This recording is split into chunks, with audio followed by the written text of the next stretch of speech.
Good evening and welcome to the broadcast. My name is Benny Mack and we are live on Talkback with Thane and Sophia. Unfortunately, uh, it looks like Thane and Sophia can't join us tonight, but never fear. We'll be bringing you the broadcast irregardless. I'm just going to switch over the graphics to the Talkback with Thane and Sophia page. Welcome everybody. Thank you so much for coming onto the broadcast. How's everybody's day going? What's happening in your neck of the woods? This show is a 2-hour broadcast. It's a freaking marathon broadcast. That's for dang sure. And the first part is, it's generally interview based. And that's what we got. We've got some incredible guests coming up on tonight's show. And so stick around for that. And in the second hour, we open up the talkback lines. You can call in, have your opinion, talk about topics of conversation that are important to you, and all those kinds of incredible things. We've got Selena here, our producer as well. She's going to come through and have a bit of a yarn, and also all those sorts of good things. So if you want to find out a little bit more information about what the show is all about, you can head over to our website, talkback.co.nz. That's got a sort of an overview of all the bits and pieces that anyone could possibly want to find out about the show. And if you want to call in on the show, we'll actually put a link in the chat and you'll be able to copy that. And when you do try and call through to the show, it'll be important that you use a Chrome browser. Otherwise, you're going to have all sorts of dilemmas that you're going to try and need to finagle. As I'm trying to do now, I've got the green screen here. It doesn't seem to be completely working, unfortunately. I'll give it one more attempt and see how we go. But it looks as if something to do with the processor speed. It's sort of a little bit, it feels like it's a little bit janky at my end, but we'll stick with it just for a little bit and see how we get on. And we've got Matt Liggins on the show tonight. He is currently backstage. We'll bring him through very shortly and we'll start breaking it down what he's been doing. I know he's got some pretty innovative concepts that he's been working on, not only in the past, but working on them through into the future. And then after 10 p.m., it's Kiwis against Seabed Mining, KASM.org.nz. KASM.org.nz. And if you're interested in Matt Liggins, that's mattliggins.com. So exciting times indeed. There's a few different segments towards the second part of the show. If you've got any items, any high value items sitting around in your garage, maybe in your carport, in your garden shed, or maybe you're taking up too much damned room in a spare room, why not donate that high value item to the show? We'll take care of receiving all that money, and you can promote the item on the show, and who knows, you might even get more than you were bargaining for. So it's pretty extraordinary. Last night's show was our political roundup that we do every week on a Wednesday with Bomber Bradbury, and I tell you, woo-wee, a lot of information was shared on last night's show. Feel free to go and review any of the shows because they're all over the dang internet. So if you want to watch the video show, you can actually search Talkback with Thane and Sophia on YouTube. And there's a YouTube channel with all the past shows there, all archived. And then there's also other options like Spotify that Selena's been working on. The audio version is available there. I'm not sure if we're putting the video version up over there or not, but Selena will be able to catch us up to date with all those sorts of things. The Facebook page as well. Again, Talkback with Thane and Sophia, so you can watch it on Facebook, and that's a brilliant thing. Okay, let's just have a look-see here. Shout out to everyone watching across the internet. We've got people watching over on Twitch, on D Live, on Facebook, YouTube, and that looks like about it. So I think without further ado, we should sort of crack into our first interview of the show. We'll just check with our production stuff. What are we thinking? Good to go. All right. So we've got a very special guest to bring on. Just let me just cue up this graphic here. Bring him on through. We've got a very special guest to introduce to you.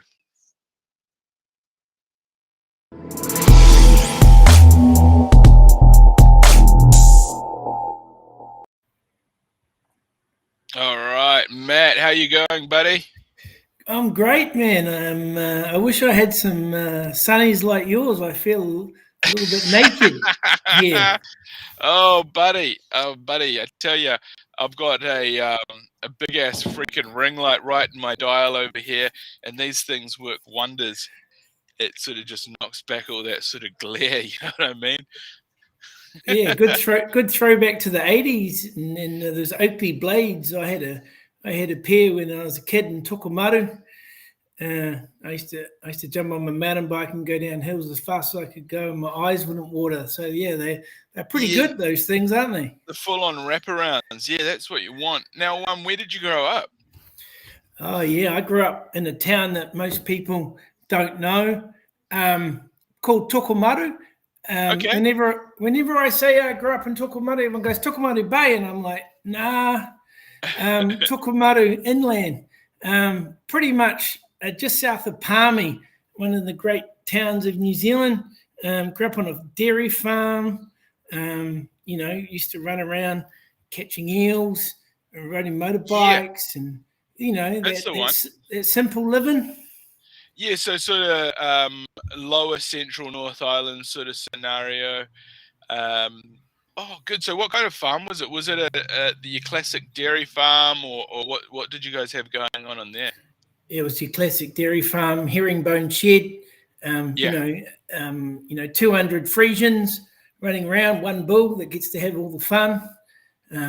Eels and trout down in the Tukumara River that went through the back of our farm. So yeah, spent a lot of time swimming and catching cockabillies with my cousins. Just that cliche farm life. My sister had a horse called Speedy that used to take off when I used to try to get the cows in. But yeah, it was good, man. Apart from the wind and apart from the clouds that like to hug the ranges there. What about running around the farm with like guns, like little slug guns and 22s and all those sorts of fun things? How did that go down? Gun life. My dad wasn't a war hunger. He wasn't a Republican. So no, he didn't actually have a gun on the farm. But we had a share milk with Dave Hellier. Shout out to Dave. I don't know where he is. Anyway, we used to do rabbit shooting on the back of the ute. So I think my job was to hold the spotlight. But yeah, slug guns. My mate Mark Heavey, I don't know if he's here, but we used to put slug guns. Get blue tack, put it in slug guns, and we'd run around with sunglasses on and try to shoot each other around the house. Growing up. Well, that's it. I've got fond memories of. We had these little guns. They were actually called a gat gun. It was basically like it would take the little 177 mil lead slugs, and it was actually in the form of a small handheld pistol, and the barrel would actually retract out, so you'd have to compress the barrel and it would hold on a spring. You'd unscrew a little firing pin on the back, place the lead in there, and then you'd have this loaded little pistol that you'd then proceed to run and chase your friends around as they wore a life jacket and try not to take out their eyes. That's it, eh? Before laser strike, and that's why you need those Oakley blades, eh, to protect those eyes. Exactly. And we're actually lucky enough to interview the founder of Fortune Eyewear. So I was fortunate enough to have a pair of shades sort of donated. So these are actually Dono sponsor shades. Great. and Hook me it's a up, bro. high-end product. Hook me up. I'm so I can go around shooting people this summer. I'm up for Is it. that the sort of style that you'd be interested in? Oh, dude, I don't really have a style, to be honest with you. Style is dangerous in the design world. You just do what feels right, and you never think about style. The moment you start thinking about style with design, you're probably going wrong. You know, it Okay, doesn't well start with that's a style. pretty interesting thing you brought up there. So you from growing up on a farm and swimming in these freshwater streams and catching trout and eels. It's not fresh anymore, man. I tell you what, all those dairy farmers, they've got something to ask for. It's not fresh no more. But anyway, Yeah, buddy. Yeah. So I guess seeing the way that the environment's changing, I guess how did that in a way contribute to the work that you've continued and led on to do over the time since? I guess you know, sustainability has been a massive problem. Global warming and how we pollute the environment.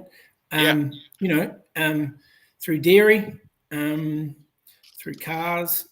Yeah. So my dad is we're a fourth generation dairy farmer, and my dad, you know, he's not a big fan of what the dairy industry has done to Right. to the land and whatnot. I guess it makes me more conscious about what I do as an architect. I'm not actually an architect. I'm an architectural designer. But yeah, as someone who specifies materials to be composed and the composition to be built, you know, we all are guilty of doing things that aren't probably right, or sometimes you don't know, and that. But yeah, I think more and more you're more aware of what you're putting out there, and you're responsible, you know, to try to lead other people into thinking how to live a more homogeneous life on the planet. Yeah. I mean, there's a lot of waste. There's a lot of excess. For a while there, it seemed to be all the rage. The cars were getting bigger and bigger. So were the houses, and so were the mortgages, weren't they? And all the repayments and everything that came with it. It's out of control. I think we've reached a point now where the middle class can't even buy a house, and you just think, what's happened? You know, we don't need houses bigger than 150 squares. We don't need all this crap that's stuck to it that, you know, we can't afford. Yeah, so I think that the tiny home movement that we're going through at the moment is fantastic. I just think that, you know, concrete, we know how bad concrete is to specify all the time. Steel as well, you know. You know, renewable resources, timber. We've got, you know, beautiful country. We've got lots of land. Obviously, we need more forestry, and we don't need to sell all our stuff to China and then buy it back again. Interesting, you make those points. I just noticed. I saw an article recently of America. In America, they're building a beautiful wooden high-rise building with wooden structural beams. They're moving away from steel and concrete due to those issues that you mentioned, and a huge component of it is due to the supply chain issues coming out of China at the moment. Yeah. Oh yeah. Timber. You know, there's lots of great technology with timber at the moment. You could check out Sky On Building by Irving Smith Architects and RTA, which is a lot of CLT floor slabs, which is cross-laminated timber, which is basically stacked up like this. And diagrid structures to hold it up. So yeah, I think the future is definitely timber. It's renewable. You know, we have to think about our future, and you know, it's going to be too late. And you know, so it's important that we start to, you know, design more with timber when we can. Just need to bring the cost down. Yeah. Now that's the sort of the limiting factor. I mean, the Amish used to have it pretty amazingly done all these years ago.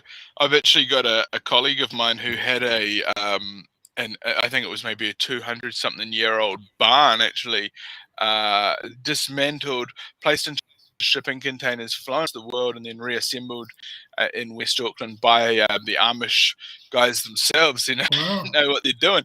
Yeah, and it's just a completely different construction style because they actually didn't use steel pins and nails and things like that. So I mean, material choice is a huge impact on the finished product, and impact's a pretty good word. Now, you created some small living spaces out of some recycled materials, didn't you? Living spaces. Yeah, to a degree, they're living spaces. I've done a few different crossover projects between architecture and art, and it's something that I've been really interested since being back in New Zealand. One of them is the plastic bag house, which was a project I did for Art Week. It was right at the time when the government was cracking down on single-use plastic bags.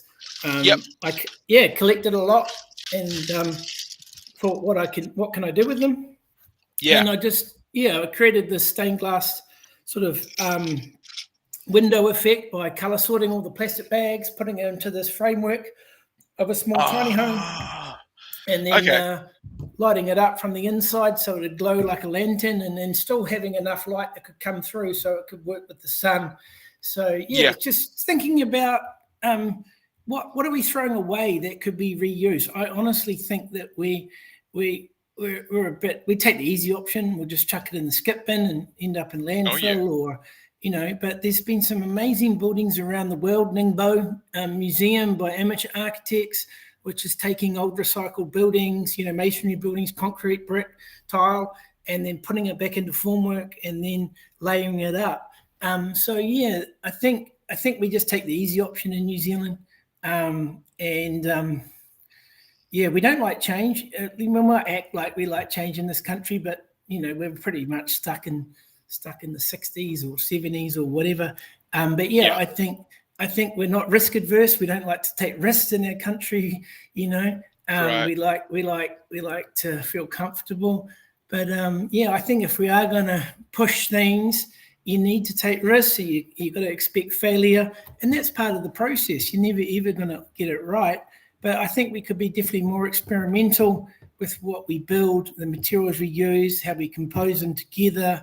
Now, it's kind of interesting you say that about how you go about composing materials together.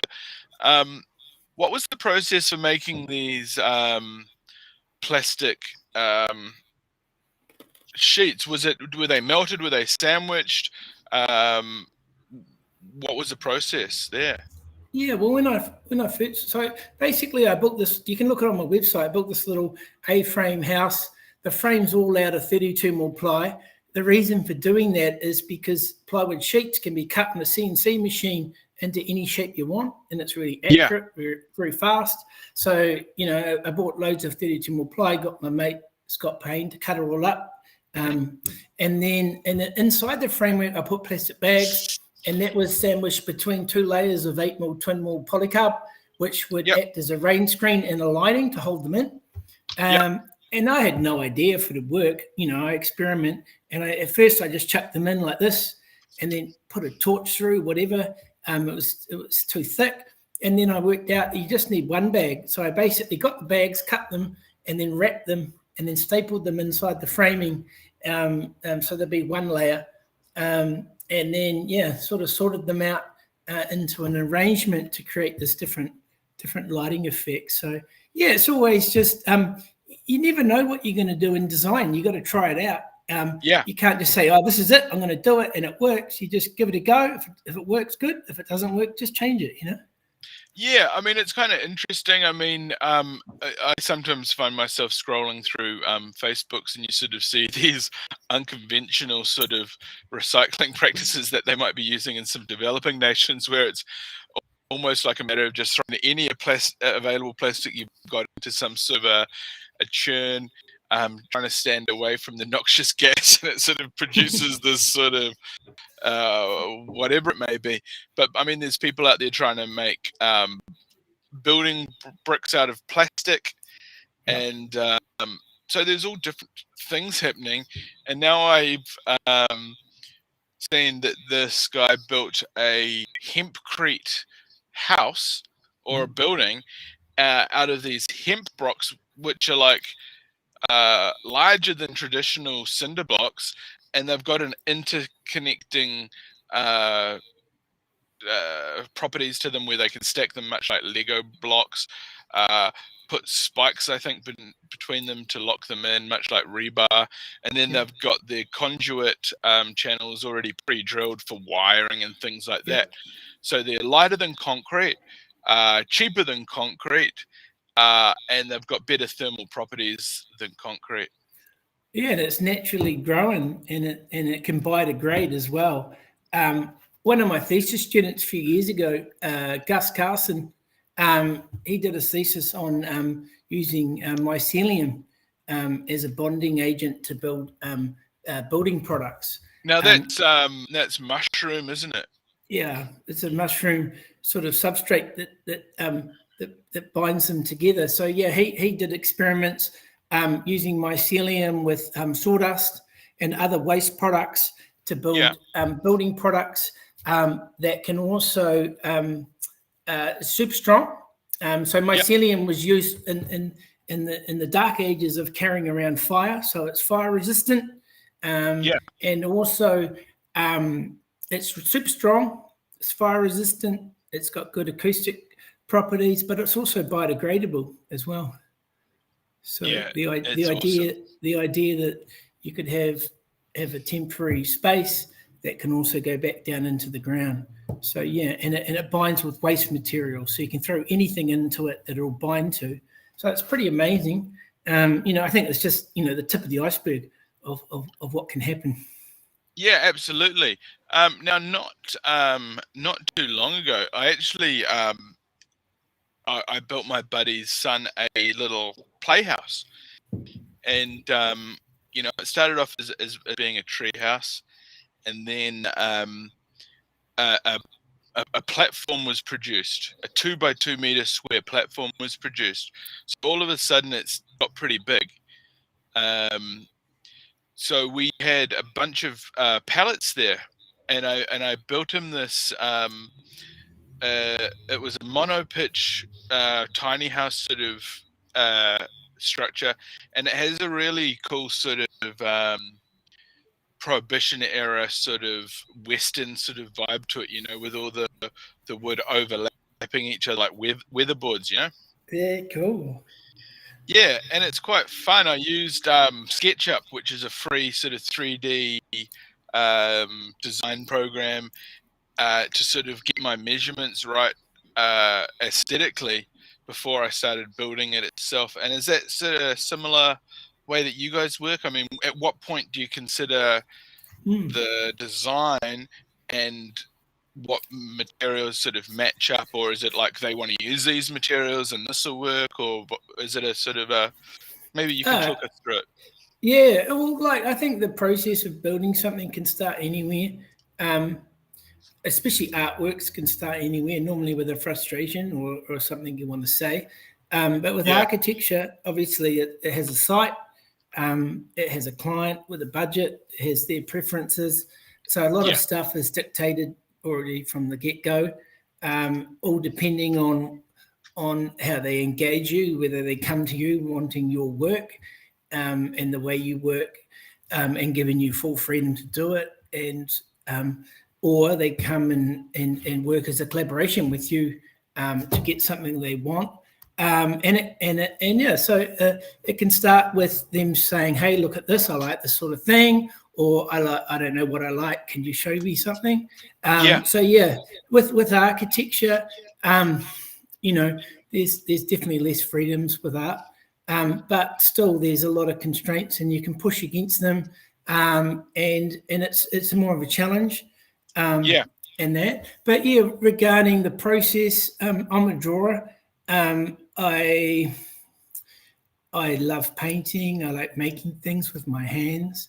I see the computer as a tool to use to quickly make things, with CAD. But I do like to try to design before that, get into the CAD when you've got the survey plan, and then pull it all together on CAD. SketchUp's great. I think that's fine. I'm an ArchiCAD kid. I've used it since I was at uni, or Vectorworks. But I just use it. I just use it sort of to what I can do. I'm not a CAD wizard. I'm not interested in knowing everything about CAD. I use it basically to do what I want to do. And you make a model, then you cut it up, you do your drawings, and then you add in all the structural information and make sure it's weather tight. Yeah, cool. Now, I mean, weather tight's a huge one. A few years ago, we had the old bloody leaky home. Let's not get into that. I think we all know what sort of, on some level, happened there. The home's leaked, and of course, that's a huge. That's something huge that you want to avoid at all costs. Now, when it comes to inspiration and giving examples, do you find yourself, or in fact your clients, sort of using your own, some of your own past builds and designs as reference points? Yeah, I think they do. I've had a few clients go to me, I like what you did at this house, I want something similar. But sometimes, you get sick of doing the same thing twice. It borders on insanity if you have to do the same things twice all the time, 3 times, 4 times. But there's lots of architects that are prescriptive. There's lots of architects that like to repeat the same formulaic building. For me, life's too short. Okay, I've done it. Move on. Try something else. I definitely have more freedom in my art projects, the pyramid, plastic bag house, Vitruvian Tunnel, etc., etc. For me, the freedom that they give me, it excites me. But architecture too, it has the different challenges to work out. So, I worked for an architect in Sydney, Renato Dettori Architects, for 4 years, learned the trade, learned how to detail a nice high-end res house.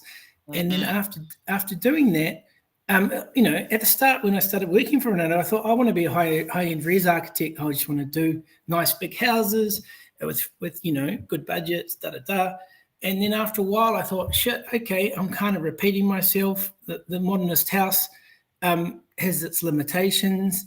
The brief normally has its limitations. And I thought, oh man, I want to try other things. And so I've got a little bit of a story here. So next to Renato, a painter moved in, Michael Johnson. And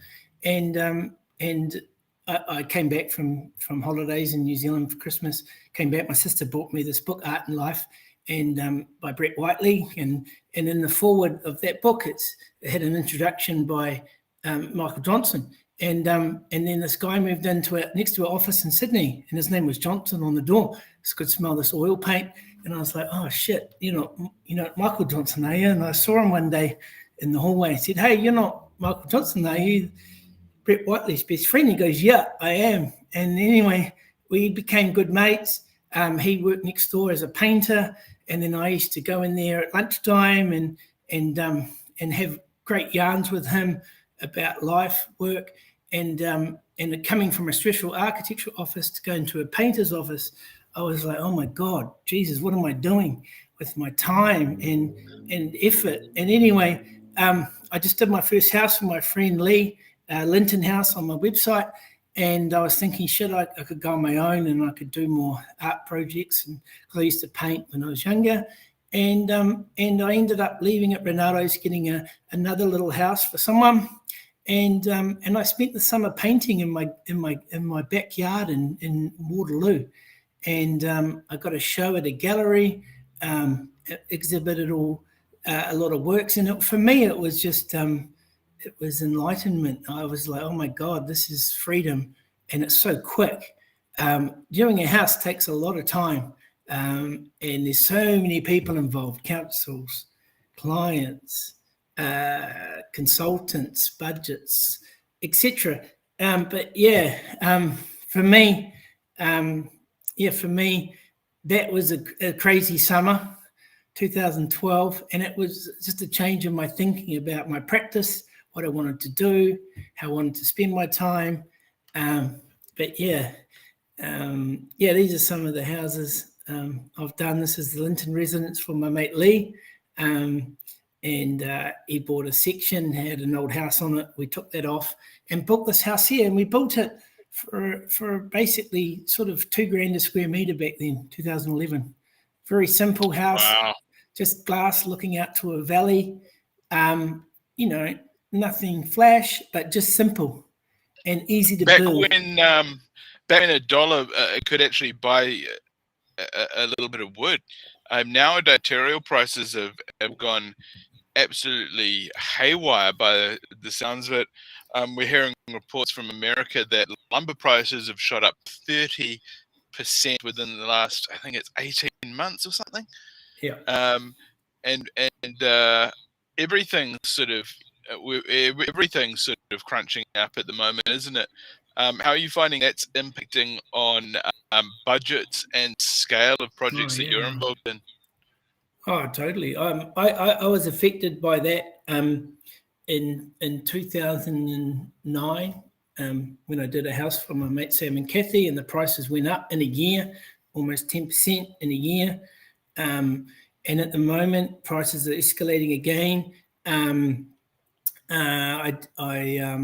doing a house in Lower Hutt for my old art teacher, and just in the last year, prices have jumped up a lot. I think you just got to get a QS, a quantity surveyor, involved straight away on your concept, and then building consent, and just to keep an eye on things, because it's going crazy out there, and makes it really hard to foresee what you can do with your budget. It's crazy. I don't know what's going on. I don't know when it'll stop. But it's not easy. It's not easy at the moment to predict these things. Yeah, and that's a big part of it. From what I hear, a big part of the job is sort of being able to basically like read the future. Like 6 months down the line, you're going to be needing to think, okay, so what am I doing in 6 months, and what am I going to need? Because I'm going to need to order that today. Where in the past, maybe you could have like a week or two turnaround on getting anything you wanted.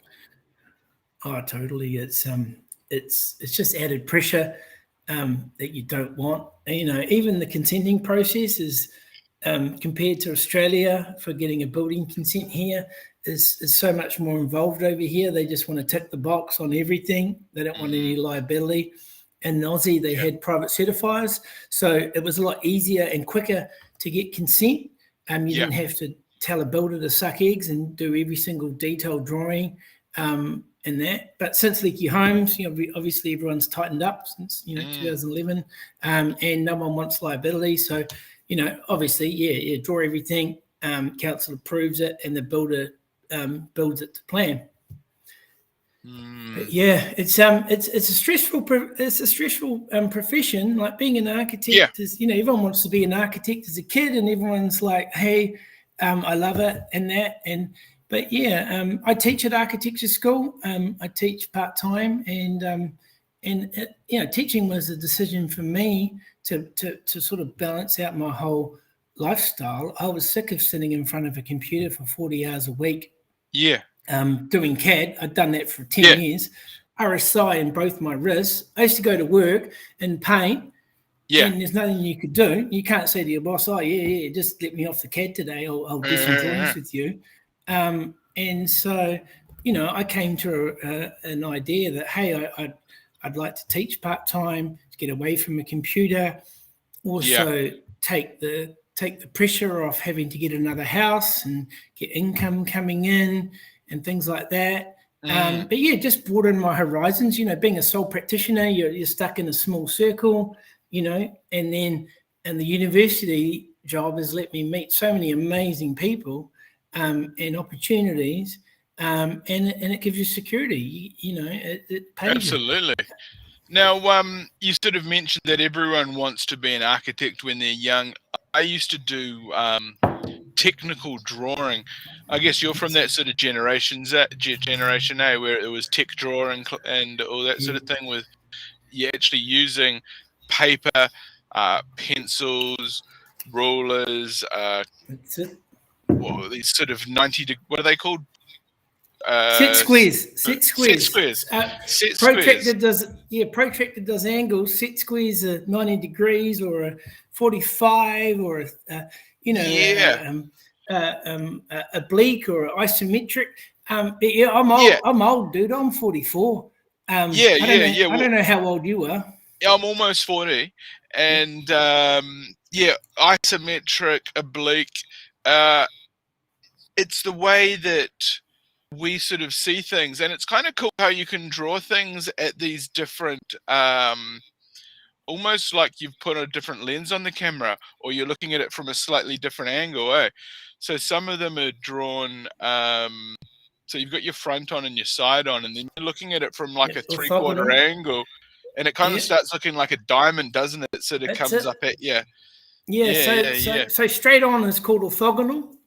I don't want to sound like your TD teacher, but straight on to orthogonal. Isometric is at an angle, and you can have an axonometric is at an angle. I've had too many Baileys. Isometric is at 30 degrees, and oblique is at 45. But yeah, man, I'm a TD kid. Like, I did tech drawing from third form. I absolutely loved it. You know, you sat there and got to draw for like an hour. You get a little drawing board, a set square, T-square, set squares, and you just do little things. And I loved it.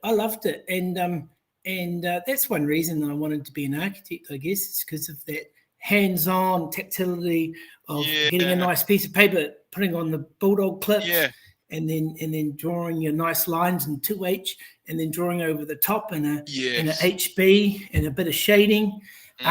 But times have changed. You're like architects, since computing, architects is just using CAD. It makes it a lot faster, but it sort of takes out that sort of not the soul, but it just sort of like maybe the care on a level, because you get very zoned into it, and very like if you've saved an item on the computer, you don't really give a fuck. You're like, okay, it's there, it's saved. But if you're doing it out of paper with pencils, it's like, don't come over here and put your hand on my bloody paper. It's a work of art. Like, you know, it is a work of art, and it's tactile. Same with making a physical model by hand, and not getting it CNC, not getting it laser cut or 3D printed. You know, we never had that shit when I was a student many moons ago.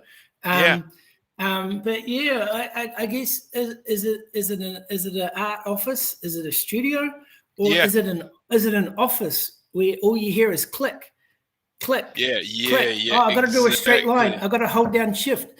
And the thing is, because it takes so long, it's not immediate. And drawing's immediate. It has mistakes. You don't make mistakes in CAD. Like, there's something beautiful about drawing. Have a look at Carlos Scarpa's drawings. You know, there's something beautiful and immediate with drawing. And I try to tell my students to draw and just draw more. Draw. I've got sketchbooks and sketchbooks full of shit just because I love drawing shit fast. I love drawing fast. And not worrying about if the shapes are wrong or if it looks kind of crazy.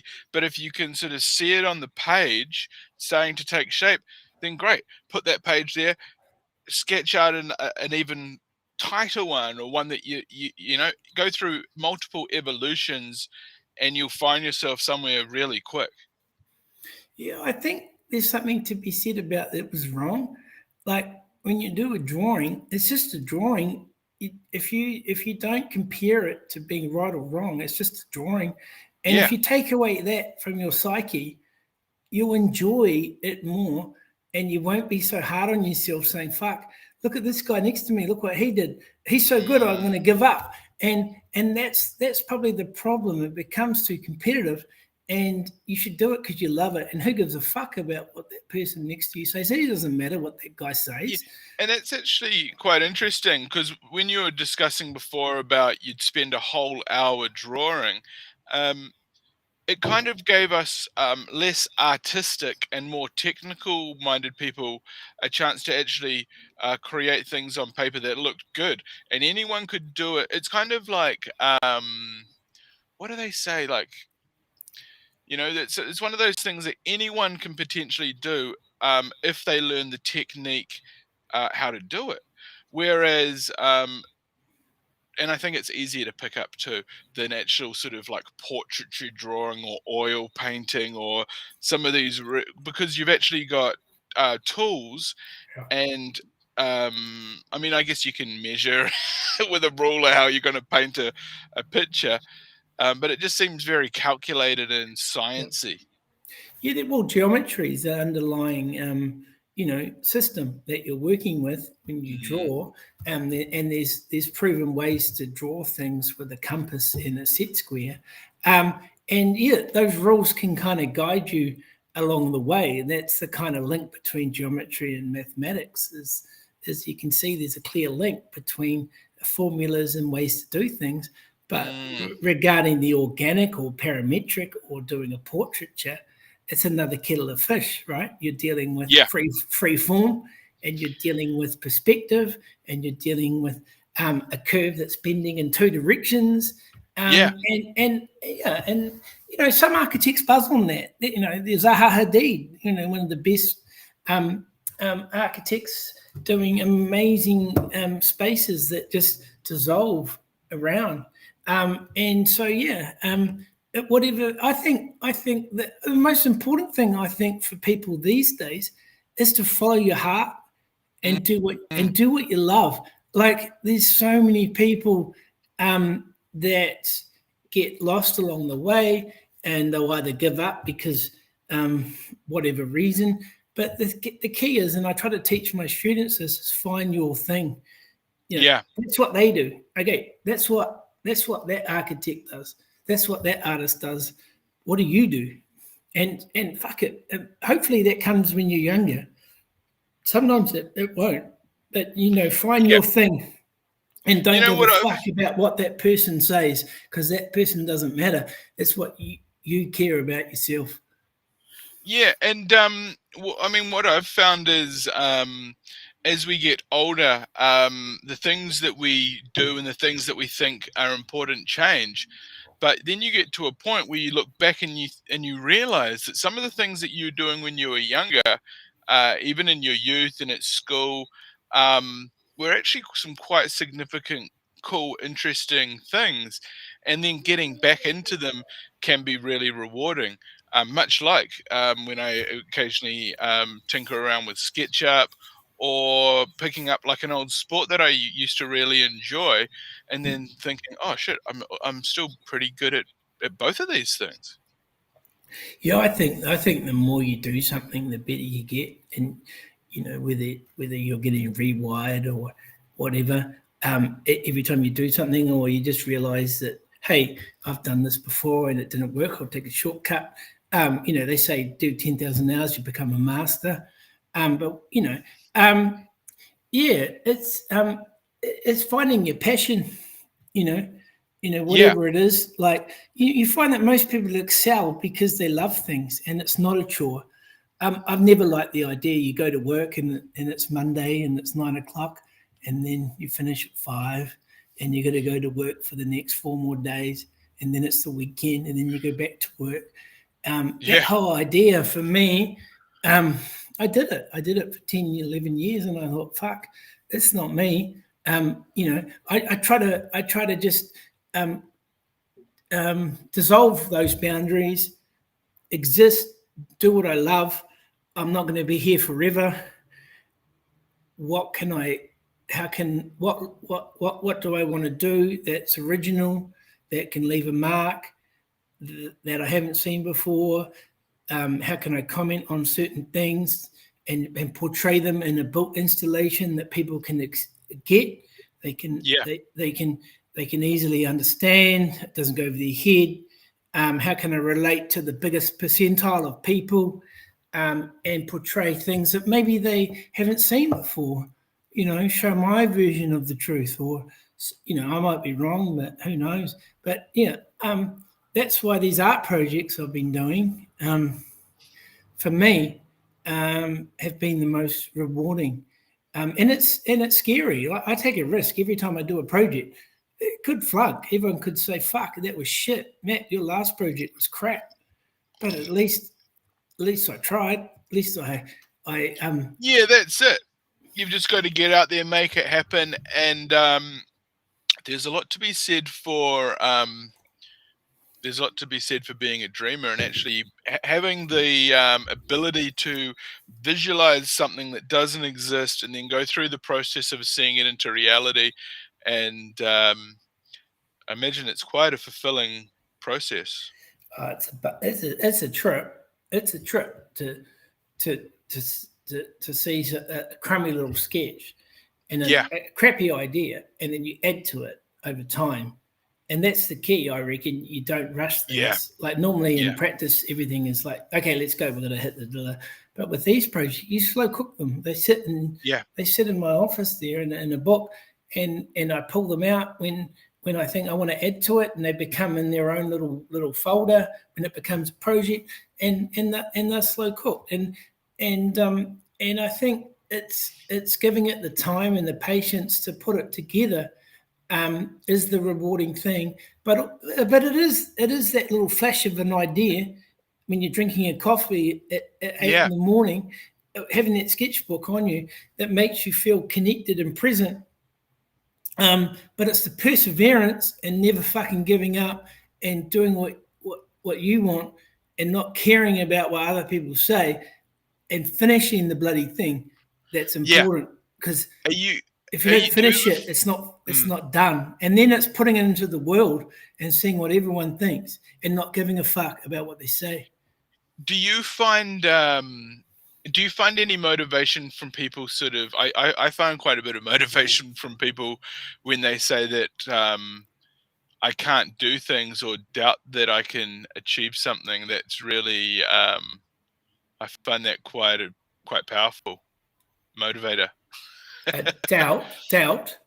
Yeah, doubt. Everyone doubts themselves, and everyone is anxious, and it's turning those doubts into an action. It's not saying I'm doubtful, I'm not going to do it.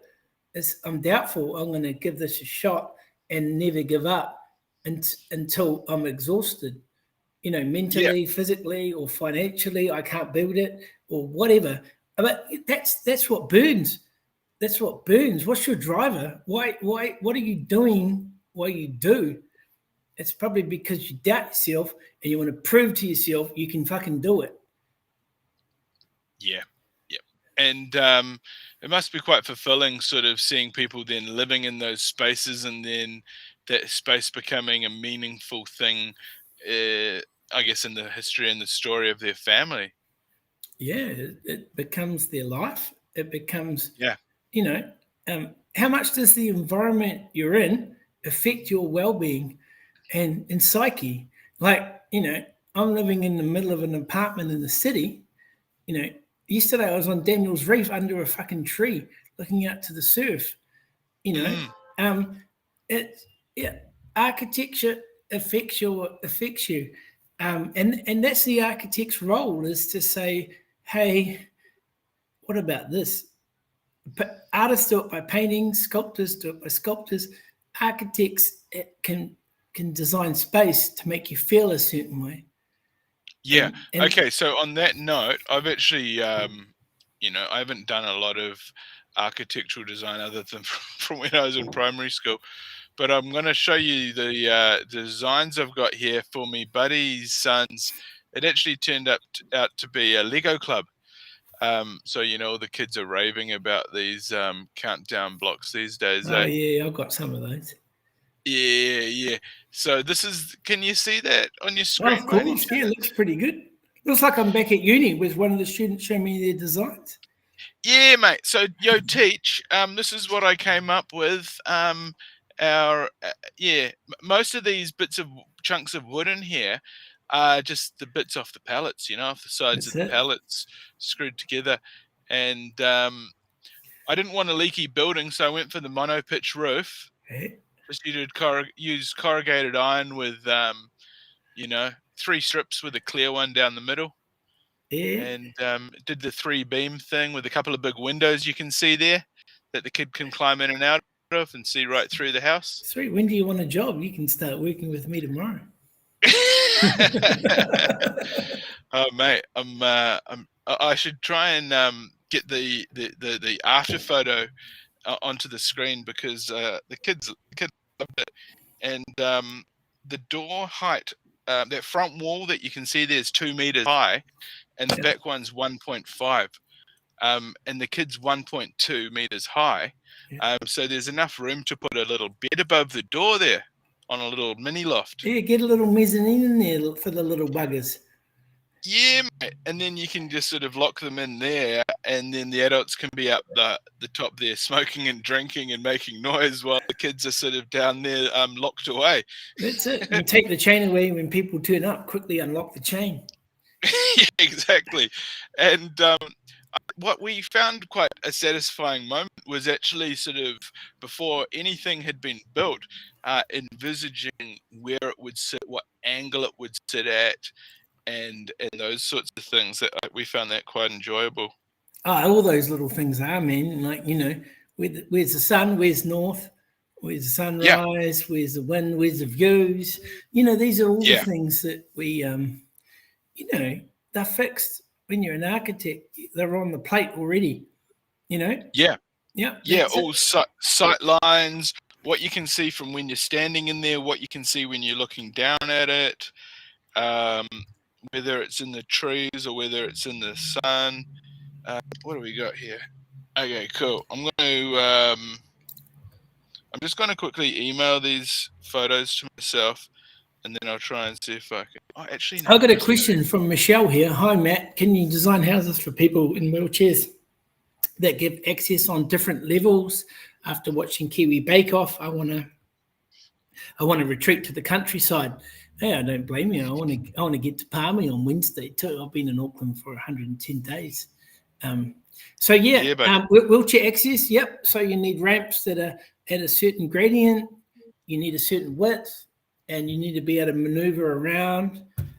So definitely, it's just going to have lots of ramps through it and lots of places where you can turn around, and bathroom spaces that are big enough to get around, wide doors, obviously lower kitchen benches, lower tables, etc. But definitely you can do it, Michelle. Yep, make it happen, Michelle. She's one of our resident callers that we regularly have calling in on the show, and she's a big Elvis fan, so maybe we could put in some sort of Elvis shrine down there in the basement with a real cool ramp, and that would be wild. So I'm just trying to send these things. Maybe we'll let's see if I can just hold it up to the screen. I don't want to try and this is great. This is high tech. This is what the Gen Xers would. Those millennials. Where's those millennials when you need them? They'd be like. Psh. Yeah, well, sometimes I think I'm a millennial, and technically I might even be, scarily enough, because these millennials are getting bloody old, and it's these Zoomers that you got to start worrying about. The Zoomers. Oh, look at that! There we go. That's and that's a photograph on site. It's not a render. You didn't do a render. No, that's a photo of the kid standing in front of it. You can see the height. Yeah, that's great, bro. I'd live in there. I'd pay you. I'd pay you $50 a week, to stay in there. I know, bro. And that's what he was saying. My buddy was looking, and he goes, "Hey, man." Because we can move this thing. This can be easily slung onto the back of a truck. And he was saying he just thinks, oh, well, why am I paying rent when we've got this thing? I think the whole 30 square meters you can do now. It's great. Oh, hang on, this have you ever noticed that, the polarization on the phone? It's See how it looks like it's dimming, it's like but it's ringing. just polarization. Oh, I can see it. Looks good. Yeah, so I'll hold it like that. There we go. Get the exposure right. Oh, there we go. Oh, look at that. Is that all out of pallets? Yeah, all the sidings out of pallets, mate. It took a while. I spent days stripping pallets down by hand, using screwdrivers and just literally smashing the screwdriver in between the nails and the wood and just prying them all out. And 90% of the nails in that build are all recycled nails as well that I straightened out with the hammer and stuff. Well and done. it was all I used a handsaw for all of it. I didn't actually use any power tools as such. Good for the guns. Good for the guns. Good for the guns, bro. Yeah, the mister would like you after that was finished, right? She'd be like, Jesus Christ, I want you to build more. I don't want no more podcasts. I want you on the tools. I know, mate. Too many pheromones around here, eh, bro? Yeah. Well, that's it, eh? Like, it's good. I mean, tradies sort of do well, don't they? Because they're out there daily, they're on the tools, they're using their body, and as they say, if you don't use it, you lose it. Tradies get the ladies, dude. Tradies get the ladies, mate. You're I'm fending them off. Architects get the girls that think you're rich, and then they find out you're not, and it's too late. Yeah, exactly. Part of the image. That's it, dude. Too many rom-coms, with architects with plans and that. You know, it's been drip-fed in Hollywood for hundreds of years. Yeah, because those desks were cool, eh? They were awesome. They were the original stand-up desk before it was sort of like a hipster thing to do. You'd stand there, you'd have your paper. It would have these cool like wire things, like almost like air hockey. But you could sort of move them around, couldn't you? Yep, and then they'd be tilted so low you could put your nice bottle of whiskey there, a glass of whiskey, coffee. Yeah, right. You got your cigar. Yeah, times have changed. Table. Times have changed. We'll quickly go through the chat. I've sort of been distracted so much that we've had a huge amount of chat coming through. So we've talked about designing houses for people in wheelchairs. Let's go down.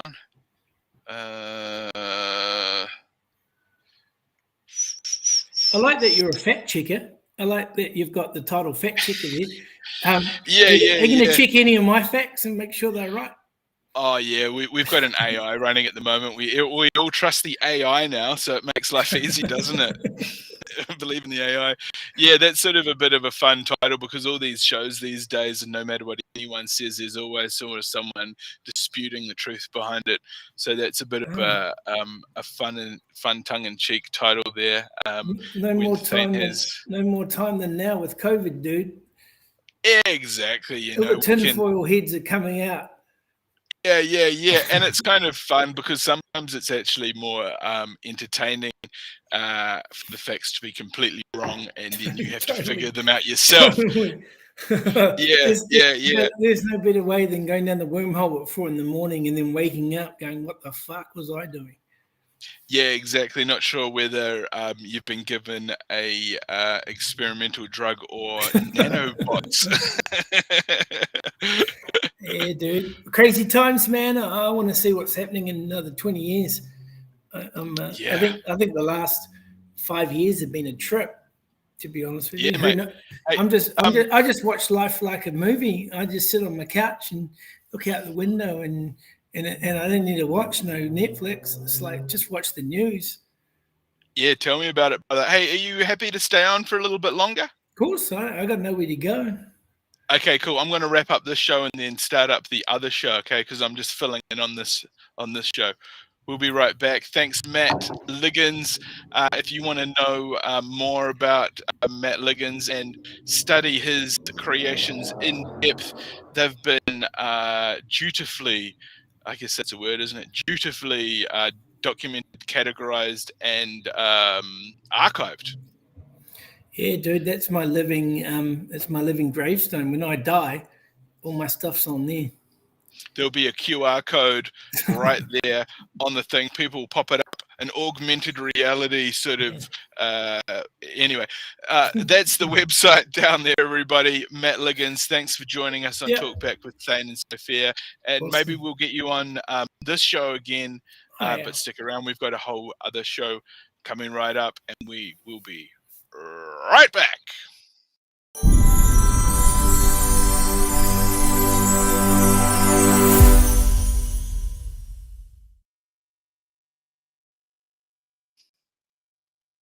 Heck yeah, ladies and gentlemen, it's your brother Benny Mack here, and we are live on the World Wide Web, broadcasting on more channels than you can shake a stick at. And now we have got another episode of Talking Smack with Benny Mack.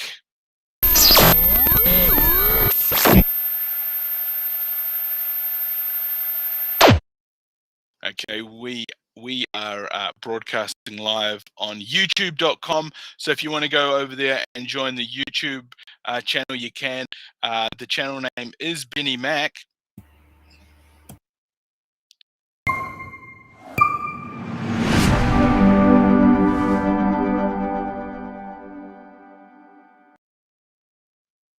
All right, open line talk is open, hence the whole open line talk thing. And I have put the link in the chat, and boom, it's there now, available for all of y'all to come on through, have your conversation, ask your question. And we have had a big hour earlier on in the show. Let me just control this here. And we have got Matt Liggins still with us on the show, and I'm going to bring him back through. Matt Liggins, man, oh man, that was a good interview, huh? How did I do? Oh man, I think we just started. I think. I feel like it's all just happening again. A bit of a parallel universe, of wormholes just opened up, an alternative reality, if you will. And it's kind of interesting on this side of the mirror. Everything looks back to front for some reason. I tell you what, I watch a lot of podcasts and Joe Rogan, and I could definitely talk for 3. It's been an hour, but I could definitely talk for another 2. Damn. Yeah. I'm afraid that I'd need to go and smoke some sort of huge joint off camera somewhere to be able to cope. But either way, I'm sure I could do 2.5. Oh yeah, dude! I've got a barrel of Bailey's here. It's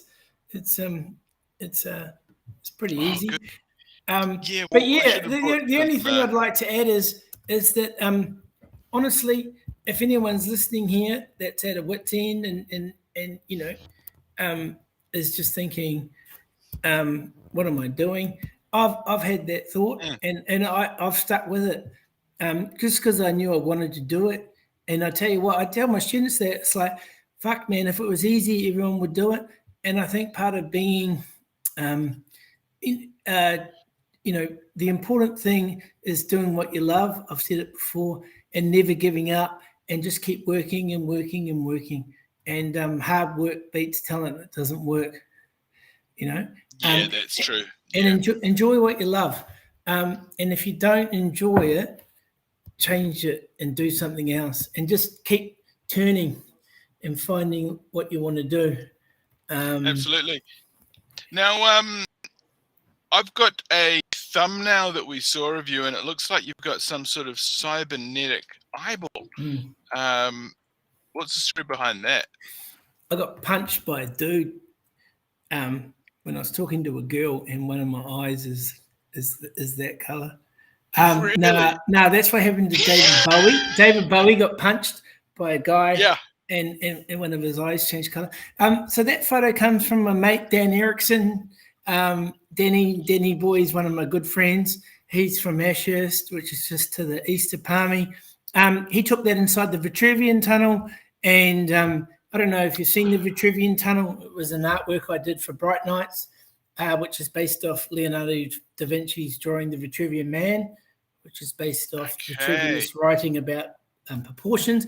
Anyway, the light in there bounces everywhere, and he did a great shot that just got the light in one eye, not the other eye. And it's been my kind of marketing photo. Oh, okay. So he managed to hit a bit of light in your eye there. Now, are your eyes two different colors, or? I wish. They're blue. Right.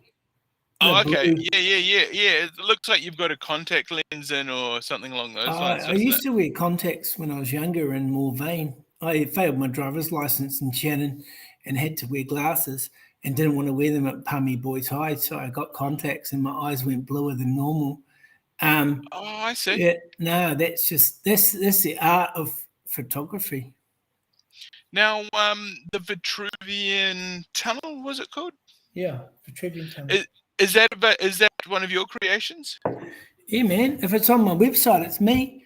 I'm trying to find it here.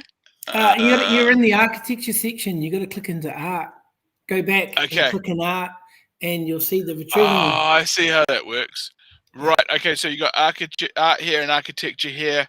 Depending on what one you click, it depends on where you're going to go. Okay. And I sit in the middle, I think. But yeah, the Vitruvian.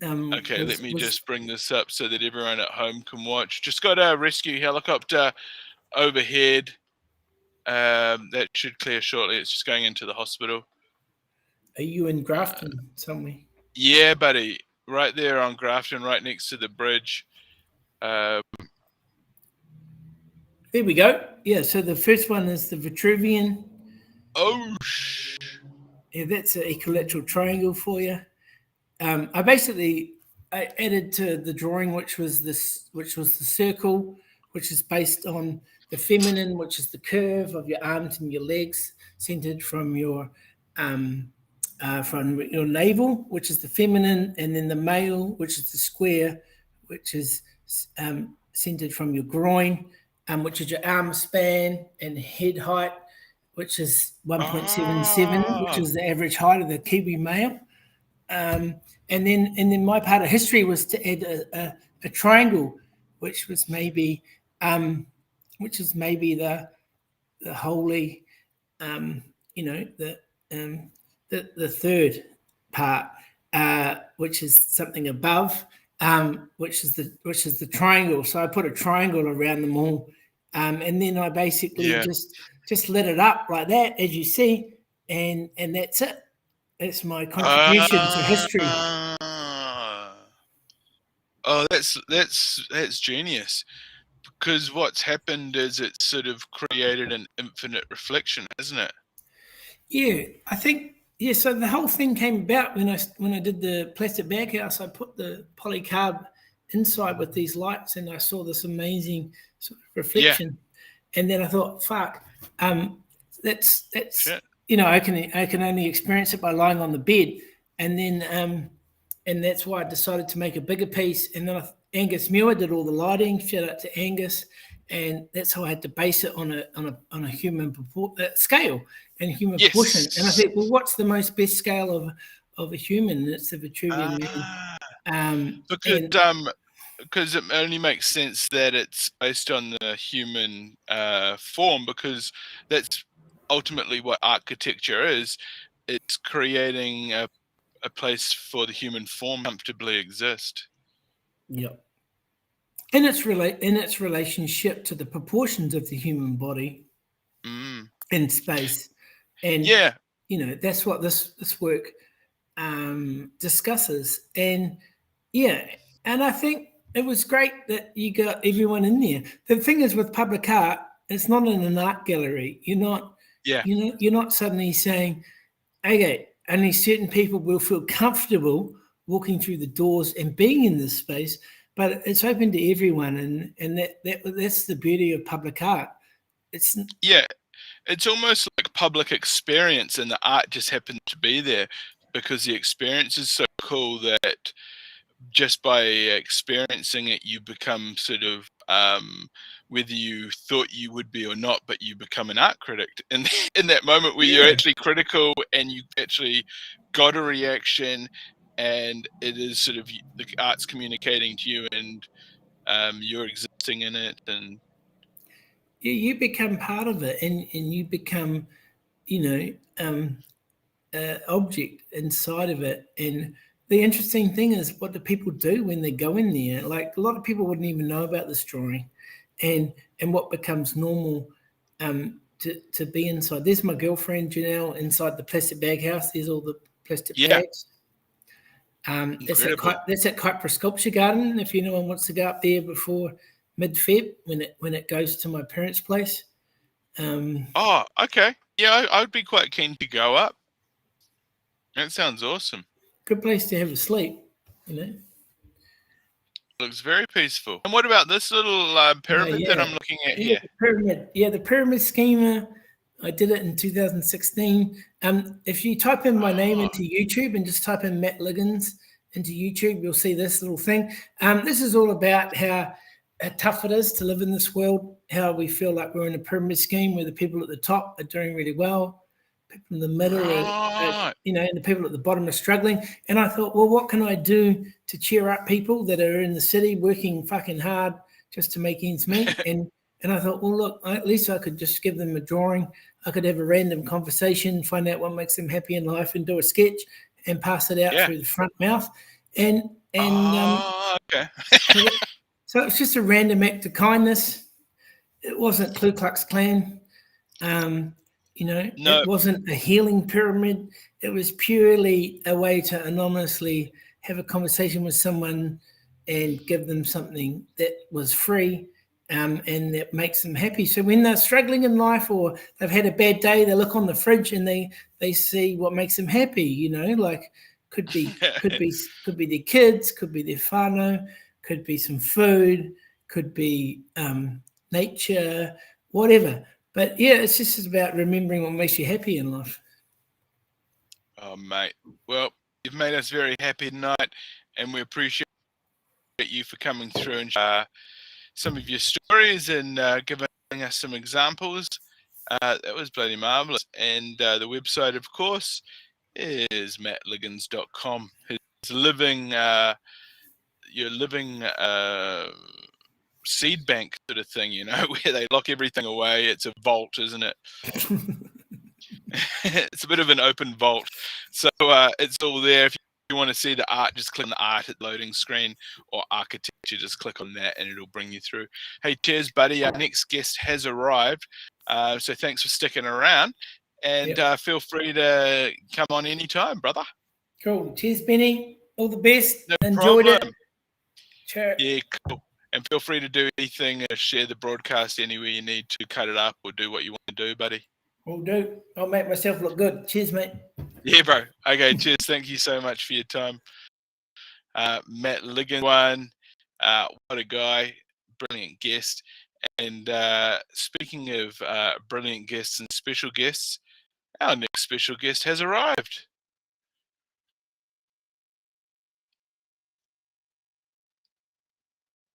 And cue the graphics.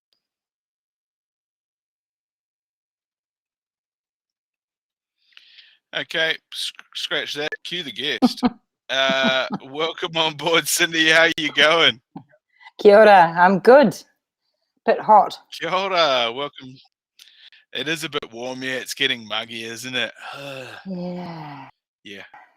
Had a nice swim this morning. I find it. Oh, that's the one. Yeah, I've got the outdoor shower here, and that really does. Where did you go for a swim? Piha. Oh, beautiful out there. Yeah, very nice. I know that beach well. I've worked out there a few times. I work in film and TV, so I've had the luxury of working out on the beach there, doing some production work, and Black Sand Beach, going out there early morning with the dog, although she took off after some rabbits, so that was a bit difficult. I lost the dog for a while, but yeah, so it was just every morning walking on the Black Sand Beach. It's like, it's why I live. It's fantastic. Yes. Yeah, exactly. And it gives you so much, isn't it? Just the roaring is that sort of, There's Can you hear the waves from your house? Yeah, you can when it's on shore. Yeah, you can. But there's something about putting your head under. Once you can go and paddle in the waves, but once you put your head under, it's a whole different level of zen. It's just there's something, and you just go to a different level. It's beautiful. Yeah, that's, I mean, I'm a West Coaster through and through. Born at Waitakere Hospital, Lincoln Road there. There you go. You know, and learned to swim down at Henderson Pools, and learned not to drown out at the West Coast beaches. Yeah. Between the flags, read the waves, all those sorts of things. Totally. Yeah. There's some nasty rips out there this year, actually. Really bad rips at Karikari. It's a really nasty one going right along the beach. Really strong. Okay, so that's something to watch out for, guys. Always keep a good eye on not only your kids, but also big kids as well, because anyone can get into trouble. I think there's Eddie Vedder or something got into a bit of strife out there back in the day. I think legend has it. And yeah. Okay, well, so Cindy, you're joining us from a organization, KASM, is that right? That's right. Kiwis against seabed mining.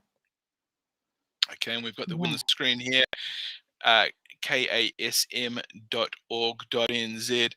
And yeah, so maybe we could get you to sort of a bit of an introduction into sort of what the I guess the founding philosophies are, and what your mission statement or your goals are. Yeah, well, I mean, I think where did it? KASM started when the foreshore and seabed legislation came in, because people could see the writing on the wall that all these companies were starting to line up, and so the government actually had to change some legislation in order to be able to open up the seabed. And so this was back in about 2005, I think. It was quite a long time, well before I came on board. But Kiwis against seabed mining was started then because people could see that the potential of these companies wanting to mine. Pretty much the first thing they've been going after is the iron sands, which go back, which have come from volcanic eruptions, come down the rivers and out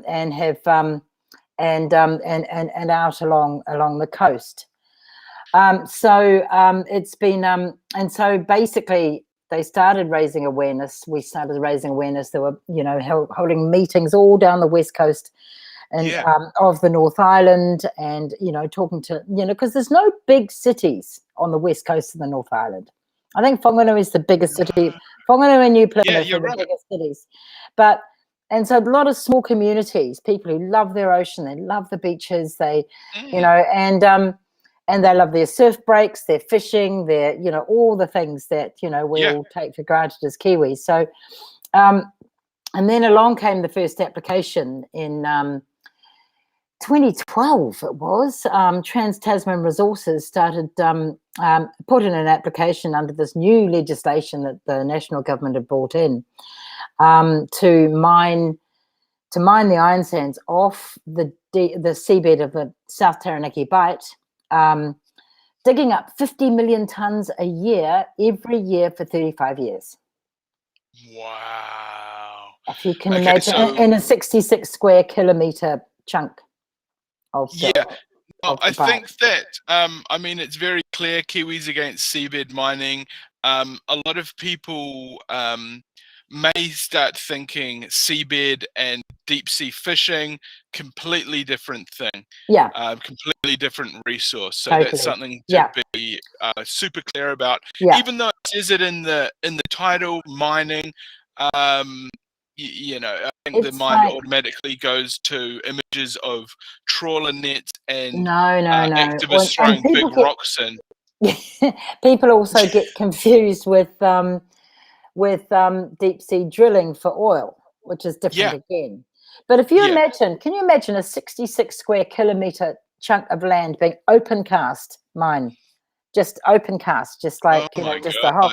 But you imagine on the land, you wouldn't be allowed to get away with it. Well, basically they wanted to do this in the ocean. And so they set up this hearing, and so we had we actually got something like 4,500 submissions against it, which was the record that the Environmental Protection Agency had ever had for anything. Wow. And anyway, they couldn't, but what happens is that they have this big ship, 200-meter great big ship, comes along, and it has these big digger things that go along. They dig up a chunk of the seabed, suck it up onto the boat, take out about 5% of it, which is the iron sands, and vanadium and titanium and all that sort of stuff, and then dump the rest of it back on the ocean floor. So that basically creates dead zones on the ocean floor, and it also hangs all the sediment in the water column. And so this is where the krill go. This is where, this is sort of, basically it just was great big cloud. And they didn't know. They had no idea how big this thing was going to be. They call it the plume. So it depends on the ocean currents, but how big this plume would be, how long it would last, how far it would spread. Yeah, interesting you say that. You're calling it a plume. It almost reminds me of nuclear fallout in America, which happened, and there's a prevailing wind, and the fallout was basically dragged right across the country. Exactly. And then it started showing up in strange places, like on Kodak. Photographic paper would show blotches of this nuclear fallout on the other side of the country. So sort of similar to what you're saying, as soon as you're dumping it, it's basically mystifying and creating this plume that could go God knows where. So they would so they wanted to dig up 50 million tons of the seabed a year, and they would dump 45 million tons back down onto the ocean floor. So and 5 million tons would they take off and ship it off to Asia to make steel with. So we basically, but they didn't even have any baseline data. They hadn't done the work. They didn't know what was there. They had no idea what was. They had the CEO saying, "Oh, it's just a desert." And we go, "Okay, well, where's your data?" And they didn't have any. They hadn't even done. I mean, so if you're gonna argue that there's no effect on anything, and you're going to monitor the effect, you need to know what's there in the first place, right? Absolutely. So basically, at the end of that whole big process, the EPA, they set up a decision-making committee. Anyway, the committee said, "Nah, go away, do your homework. You're not getting consent for this." They had the marine discharge consent. Anyway, so they said, "Nope, can't do it. It's just, as I think one of their people said in the hearing, they said, the uncertainty of the uncertainty is uncertain." It's like, yep, that's very true. Nobody bloody knows anything about it. And you don't know the effect on the seabirds, on the Maui dolphins, if there's any left down there, on the korora, the korora, the little blue penguins, all the things that live down there. And so we saw that off. They said nope, and we won that case, which was amazing. And then along came another one, Chatham Rock Phosphate. They wanted to dig up the seabed off the Chatham Rise, off Christchurch, out near the Chatham Islands, to get phosphate off the ground. This was 1,500 meters deep, really, really deep, big deep sea mining. So basically we saw that lot off as well. Basically, they said nope. Wow. And so then Trans-Tasman Resources, we call them TTR, they came back for a second go. And the only thing they changed, the only thing that they had done was lobby the national government to change the makeup of the EPA, to change the way. They just did a whole lot of politics. They did a little bit of modelling. Of the plume. They did some modelling. So we've done, but basically what they did when they put in their application, they for the modelling, they managed to get the EPA to agree to have that redacted, all blacked out, because it was commercially sensitive. So we had to go in the Environment Court to get that unredacted so that we could actually see what they were doing, so we could actually submit on it. Anyway, at this point, I should say we won. Kiwis Against Seabed Mining, we got the local iwi on board. We had Ngāti Runui and Ngāraru. Ngāti Debbie Narurapaka was head of that at that point, and she led the charge from the iwi side. And we also had tallies, Sea Lords, Te Kamoana, the big fishing, all the big fishing companies, and all the and Forest and Bird and the Conservation Board and all these, you know, unlikely bedfellows. I mean, tallies are not the most environmentally, but they could see the impact on the fish. They could see the impact on the fish. And the really interesting thing around that was during that time. There was this researcher that we had that we'd been in touch with, and she was starting to research the blue whale population in the South Taranaki Bight. And we tried to get her on the stand, but she was working for NIWA at the time, which is our Crown Research Institute. And but of course they have to do this commercial stuff, so they were actually working for the company. So they did their darndest to stop her getting onto the stand to talk about the blue whales. Anyway, so fast forward 2 years later, when they came back for the second round, we were much more prepared this time. We got 13,500 submissions against it this time. Wow. And 10 in support. 10 people. And that was all the big companies, you know.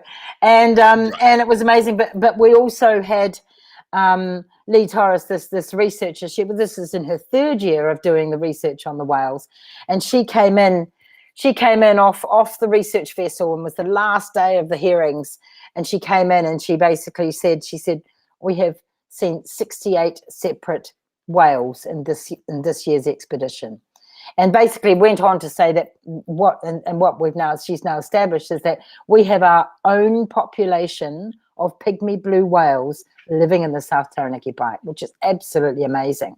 But they feed off the krill, they feed off, you know, all of that stuff. So anyway, so we went through this whole big hearing again. It was just, you know, it was extraordinary. But this time they really pulled back on the submissions, and they only had hearings in 2 places, whereas the first time they come up to Hamilton, because KASM's mostly based out of Raglan. They've been to Hamilton, they had them in New Plymouth, they had them on the Marae, they had hearings, you know, so that people could actually get up and speak. But they only did New Plymouth this time round. They only did New Plymouth and Wellington. Right. And they had a business-friendly chair of this committee making the decisions, and they only had 4 people on the committee, which was interesting, because basically they gave them the green light. They said in 2017, they said, yep, you can do it. We'll give you, the EPA gives you consent. We give you the green light for doing this with 109 conditions. It's like, you know, on the seabeds, which were all basically around the uncertainty of the impacts, because they had no idea. And the first thing the company would have to do would be to go out and spend 2 years actually getting that baseline data, which was the thing they got thrown up for in the first place. Anyway, so we, I mean, there's been a very long process, and it's gone on forever. So, you know, at that point, it was one of the worst days of my life. You know, it was like they got the green light, and everyone was shocked and horrified. But basically, these four people on the committee, the 2 pro-business people, including the chair was given a casting vote. So he was able to get it over the line. He was with his casting vote, which is just a terrible thing to do. But anyway, so we took them to the High Court, and we won. And we won. And then they appealed it to the Court of Appeal, and we won. Superb. And then they appealed it to the Supreme Court, and we won. And that was earlier this year. So we won it in the Supreme Court. But can you believe it? They are still wanting to come back.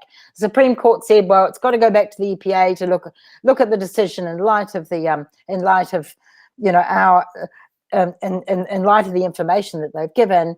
So we're having to go back to court. I was like, seriously? It's just you know, we've had enough. How many no's do you need? Look, it's no. High Court, Court of Appeal, Supreme Court, 13,500 people, all the fishing industry, all the Maori. We're sick of it. We're over it. And so we're now calling for a ban on seabed mining. We want the government to just go ahead and ban it. It's ridiculous. We don't. I mean, you know, it's cost us thousands of dollars. Is this the same old story of what New Zealand seems to be doing, is basically destroying our country's resources, and we keep maybe 5% of what we make, and the rest just goes offshore, and we're pretty much either feeding the world or we're building the world at our own detriment, isn't it? Exactly. I mean, this is an international they say it's a majority New Zealand-owned company, but they basically brought in a third of the shares from the Netherlands 3 weeks before the first application so that they could say it was a New Zealand-owned company. It's just not. Right. So we would get, I think, something like 2% royalties. And that's very strange, isn't it? And few jobs. Right. Yeah. So they're bringing their own specialists in. They're running their own organization. They're flying in the experts. Of the profits. It's all offshore. There might be a helipad in South Taranaki, a few cleaning and catering jobs. That's it, because they don't have the expertise in Taranaki anyway. So they, there's no local jobs. So it's all ridiculous, and so we think it's time that that we banned it. I mean, just like stop. Just enough. Yeah. We've all had we've all been fighting this for far too long, and we keep winning, and they keep saying there's not enough certainty. You don't know the environmental impacts. The Supreme Court said there's an environmental bottom line here which cannot be crossed. You cannot cause that sort of damage to the environment unless you can prove that you can fix it. And of course they can't prove that. Yeah, well, I mean, yeah, very strange. Even the very thought that it could be fixed is in itself an oxymoron. Yeah. Because I mean, if you're stripping out half of the core minerals from the very product that you're supposedly fixing, then you're only putting half of it back, and it sort of seems like a very careless manner, almost sort of like throwing trash into the wind. Yeah. Totally. And and this is out in the South Taranaki Bight. Now there's more. This is 66 square kilometre area. There's actually a much bigger area next to it, which they've got exploration, 635 square kilometres, which they want to do it there if they get this one across the line. It's just it's just not, and we shouldn't do it. Yeah. Now, we were just talking about before about what the sort of who's profiting in this in New Zealand side. Are there these lobbyists that are being paid off, or not really? No, I mean they've got they're certainly working very closely with this mining lobby group called Stratera, who've been helping them lobby the government. But I think no, not so much. I mean they're just a tiny company. They're a shell company. They don't really have any money. They've only formed for this. It's not like, I mean, these guys came in and they were the test case. When the first things put in the application in 2012, we had company with mining permits and seabed mining right down the coast of the west coast, and right down the west coast of the entire country, basically. And I mean, off Piha, there was Rio Tinto. Yeah. Yeah. Now, is this predominantly iron that they're mining for? You mentioned, was it potassium or something? No, it's that's a very interesting thing actually. It's the iron sands they say they want, but in those iron sands are titanium and vanadium and a whole bunch of precious heavy metals that are worth billions. But of course, they're only telling the government. Lithium as well, maybe. Yeah, maybe, but they're only telling the government. They're only telling the government they want the iron sand because the iron sand's the cheapest, so that's all we'd get royalties for. But then they take it off to Hong Kong and they pull out all the other stuff and make billions off it.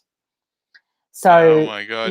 It's But that was hard. It's sort of hard because it's not really an argument against it for us, because if we sort of start talking, about how much it's actually really worth, then the government would be much more interested, to be honest. Once they realise what a resource it is. Yeah. So you don't sort of want to. Yeah, I see what you're saying. But if you get closer, if you bring that mining closer to shore, then you fuck up. Excuse my language. The surf breaks, and you get all sorts of problems with the beaches and the reefs, and the whole of the Bight, it's already got enough pollution out there with all the oil drilling and all the rest of it and all the sediment coming off the rivers. You don't want to do any more damage to it. Now, is this how far offshore is this location that you're mentioning? Was it the Taranaki, the New Plymouth Bight? Yeah, the South Taranaki Bight. So the South Taranaki Bight goes from New Plymouth right down Whanganui and then down to Wellington. It's that big chunk under New Plymouth. It's out beyond. It's on the edge of the 12-mile zone, 12 nautical miles offshore. Don't ask me how. Right. So they're So basically it's a little way out. They're trying to, but they're as close as they can be. Well, they're trying to do it on that. Come here. Sorry, I just got this dog. Come. That's all right. We had a cat on the show last night. Yeah. Well, no, she. I was on a meeting earlier, and I only half eaten my dinner. Who knew dogs liked curried cauliflower? But she ate the rest of my dinner behind my back before I could see it. Anyway. Yeah, they're funny, aren't they? They're very funny. But no, dogs apparently like curried cauliflower. But who knew? And chickpeas. But it was they were, because the legislation, they've a completely different legislation if they come into the 12-mile limit, which is the 12-mile. They'd never get it in there because of because of all that, it's much more difficult because the legislation is much stronger and it's much closer to shore and there's more arguments against it. So they were trying to get their test case out and sort of out further beyond that 12-mile limit. Right. That sort of. Yeah. Now, is this a silly question? No question, silly. Is there any sort of negotiable position where they could carry out this operation? No. It has to happen under this legislation.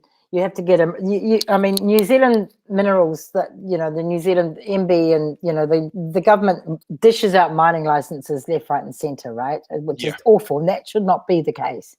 So it gives the mining company a right to go and explore, and if they get the resource, then they can negotiate with the government. But for this activity, they need a marine discharge license. That's the environmental stamp of approval that they need to be able to do that. So they can't go and negotiate, not under this legislation. I think they're trying to drag it on long enough that they get a national government back in who's going to change the legislation and make it easier for them. But it's interesting because this is just, it's a very new industry, this seabed mining thing, and it's just in its infancy globally. Okay. There's another big thing happening. There's a big thing happening offshore, off in the Pacific, which is on a mega scale, which is there's a big fight going on at the moment. It's called the Clarion-Clipperton Zone, and it stretches 4,500 kilometers across the Pacific. And it's been the rights to mine have been given to all these different companies going right across. It's the same width as the US. It goes from Kiribati to Mexico. That's horrifying. It's horrifying. So that's kind of, I guess that's kind of the situation where out of sight, out of mind, so they can sort of push this through, isn't it? Yeah. Out there in the international waters so that no one can really oppose it. That's right. Well, there's an international seabed authority, which is in the process developing regulations, but it's very pro-mining. And so we're calling on the New Zealand government to actually get in there and actually, because we've got the experience. We're the only country that's actually put anything like this through anything like a microscope to look at the potential environmental impact, and it's come up wanting. Our Supreme Court says it's like it shouldn't go ahead, basically. So so we think the New Zealand government should take our experience to the international stage, but they're being really reticent about it. They don't want to, they don't want to sort of cause a fuss. Yeah. And, oh, come on, this is, we're supposed to be we do things like nuclear free. We can do this. And so we want the government to lead a call for a moratorium internationally as well. Yeah, New Zealand used to, I get the feeling that New Zealand used to be almost like a bit of a rebel nation where they would make strong political points and statements and stand by them. And and now it seems as if we're in a position where we have to double think everything we say. Everything's about international relations, and we daren't say a thing wrong about anyone. Yeah, that's right. I mean, I think what's going on actually is that, you know, the thing is that we've got a neoliberal government departments, especially the Ministry of Foreign Affairs. And I've seen this, I work on climate change as well, and I've seen it in climate, and I've seen it like, you know, the government departments are way too strong, and they don't have, you know, you need a very, very strong government minister to be able to actually stop and say no, because, you know, the minister's new, the government changes. And, you know, Jeanette Fitzsimons, who I used to work with very closely, she said, you know, when there's a new minister, your opportunity for getting them to do something radical as an activist, you know, or, you know, a lobby, an environmentalist or whatever, is within the first year. After that, they've been captured by the government department. That's it. They don't want to lose their job, and if they do anything that's too bold in the first year, it could potentially cost them their position. Well, exactly. Now, interesting what you were saying about this extensive mining strip that's been granted permission out there in the Pacific, was it? Yeah, right across the Pacific. It's just across it's the stretch of the It's huge. I've got my arms like spread out here, but it's massive. Yeah. So, as with international travel, so too for both land and sky, there's these sort of the way that the ocean flows and jet streams and things like that. Has there been any modeling happening that may suggest where these blooms are going to go and things like plumes and things like this? No, there's been nothing like that. That's the problem. They have even less idea than the company had here about what's on the bottom. Well, we know that every time anyone goes down to these because they're about 4 miles deep, you know, they're 4 Ks deep. They're really, really deep. But down there, the incredible stuff that takes millions of years to grow. And, you know, and also carbon is pulled down into the ocean, sucked out of the atmosphere and stored in the bottom of the ocean. So there's a climate aspect to it as well. But, you know, so you know those weird deep sea creatures, you know, the ones with the lights, those ones with the big lamps and stuff, and all those sort of things live down there, and their purpose in life, we don't really know enough about them at the moment. We've no idea. But what we do know is that they grow so slowly that if you rip it all up with these great big diggers, that's it. It's not going to recover. No. Yeah. Horrifying stuff. I know it's all very depressing, isn't it? But we reckon we can get a ban. We reckon that, you know, if we get enough people, and there's a petition to sign, which you can see on our website or our Facebook page. We've got Kiwis Against Seabed Mining Facebook page. That's where we're much more active, actually, is on the Facebook page. So they can't see. I can't see the petition. We should have that on the front page, to be honest. But we're just building a new website at the moment. But there's a petition that you can sign. Kiwis Against the the Facebook page is the one to go for. If you scroll down and go onto the Facebook. Anyway, go on there and have a look. You can sign this petition and like us on Facebook, and then catch up with stuff there. That video actually that you just scrolled through, that one there, back up there. That one is on our Facebook page. That is the most amazing video. That is all about, that will have amazing images of all these beautiful deep sea creatures and stuff. It's just beautiful. It's a really good video to watch. It's worth looking at, because it shows you exactly how it would be destroyed. And, you know, to have that going, you know, right across the Pacific. You imagine, I mean, the pelagic, you know, those species that go for thousands of miles, the great big sharks and the whales, and, you know, and how all of that. It's nuts. It's just because it's out of sight, out of mind. Yeah, I mean, in Japan, when the Fukushima nuclear power plant had their meltdown, you know, within days we were getting these sort of modeling reports of whether we might be seeing sort of fallout coming down here, and then there's we haven't seen that yet, actually, but they're about to start releasing contaminated water, thousands of tons of it from Fukushima, and that is about to be released into the ocean and go across the Pacific. The big what we were worried about then hadn't really happened yet. It's going to start happening soon. Sorry, just being on a different subject completely, but it's the same thing. But you don't want all these plumes, all this, the ocean, cloudy ocean, instead of those beautiful blue depths, and but it's extraordinary what we, and they all try and hide behind it and say, well, we need this precious metals for the car industry because our electric cars need them, but already there's companies like BMW, I think, who've vowed to have clean metals and not take anything from seabed mining. So there's a huge global campaign going on about that, actually. Yeah. It's shocking. It's shocking, really. And as you say, all these heavy metals are being dragged out of the earth, slammed into these devices, and then these devices are only good for sort of 12 months.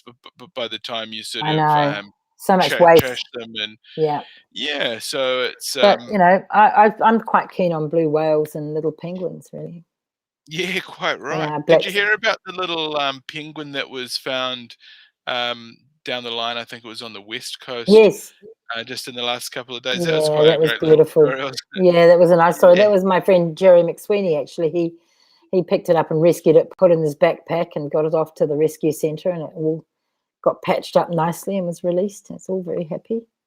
Oh, very cool. Yeah, rescued on mountain bike. Yeah, that's right. He went down on his bike and put it in his backpack. Yeah, it's great. I mean, it's quite interesting. I mean, these birds are at some levels can be quite robust. I mean, they are these ocean-dwelling birds that sort of jump up onto the rocks and get battered by big waves. But just much like us, we can also be quite fragile, can't we, if our environment's not quite right? Yeah, exactly. And those wee penguins are, no one quite knows how far out they go to feed and what they feed on, and all of that sort of stuff. It's just, anyway. It's a mess. Yeah, and we're even talking to our previous caller there, Matt Liggins, and he was talking about living and spending time in the central North Island there, around Palmy North, I think he was saying, and living on a farm there, and he would catch trout and eels in the little stream there. Oh, lovely. Yeah. I mean, these eels go all the way up to Tonga as part amazing. Of their, as part, no Rarotonga, I think. Amazing, yeah. So, we're all connected, and the oceans are all connected. Exactly. So those eels might have to go through this cloudy water of the plume of the seabed mining. Now, would that put off their navigation? What about all the noise? Would that put them off? Would they make it to Tonga? We don't know. So there's a huge amount of unknown that we don't know about what's going on in the ocean. Yeah, absolutely. What we do know is we need to protect it. Yeah, so people should go to your Facebook page. Yeah, go to the Facebook page, sign up. Yeah, absolutely, and sign the petition. Yeah, cool. Yeah. And sort of, how is your organisation structured? I mean, do you have a president? Do you have We've got a tiny committee. I'm chair of the committee. Okay. And we've got 5 or 6 of us, and we're all volunteers. Yeah. And none of us get paid, and we just do it all in our spare time, basically, as much as we can.